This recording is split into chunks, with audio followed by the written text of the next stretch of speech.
went into the stadium in Madrid, was there anything that, like, any specific moment that you cling on to that stuck out, or was it just like the whole experience? Yeah, I mean, there was a few things. I think when we arrived on the coach, we were coming through the streets of Madrid, and I mean, it was by no means a full stadium. It's a cup game against a lower league team. It looked empty, but I think there was probably about 60,000 people there. But because the stadium is 80, 90,000, you see all these empty seats.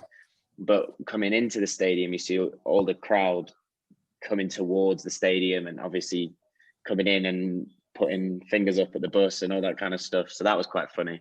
We had a police escort to get there.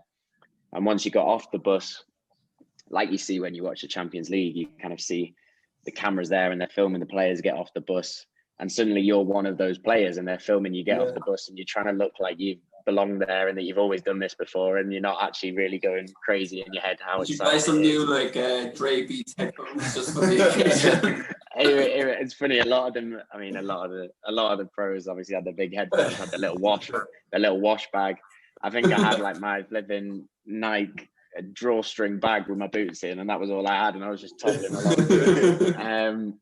And then when we got to kind of the entrance, the players' entrance, the guy holding the door open was Raul, like welcoming us all and like saying hi, and you're kind of thinking, wow. And then you walk out into the stadium itself, the Bernabeu tunnel. A lot of people will kind of remember it from seeing it on TV.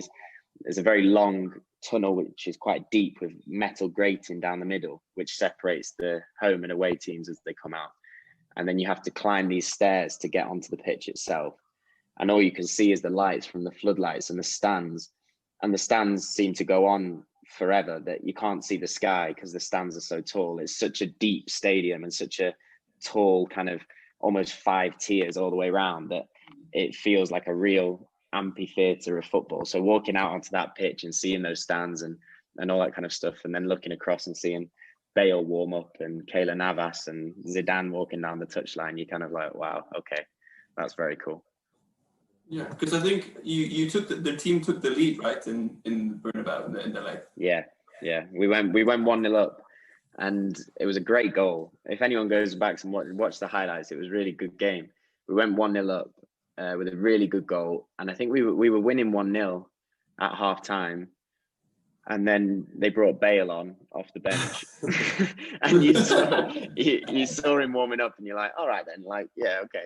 Let's see what you're all about. And I'm not being funny. His first touch, he had 3 touches and he'd already set up a goal. The ball got pinged out to him. He took a touch, took another touch, put a cross in with the outside of his left foot, and they scored from it. And you're like, okay, fair enough. Like, he literally just walked onto the pitch and created a goal. And he nearly scored the second. Keeper saved it. Rebound went in. We were 2-1 down.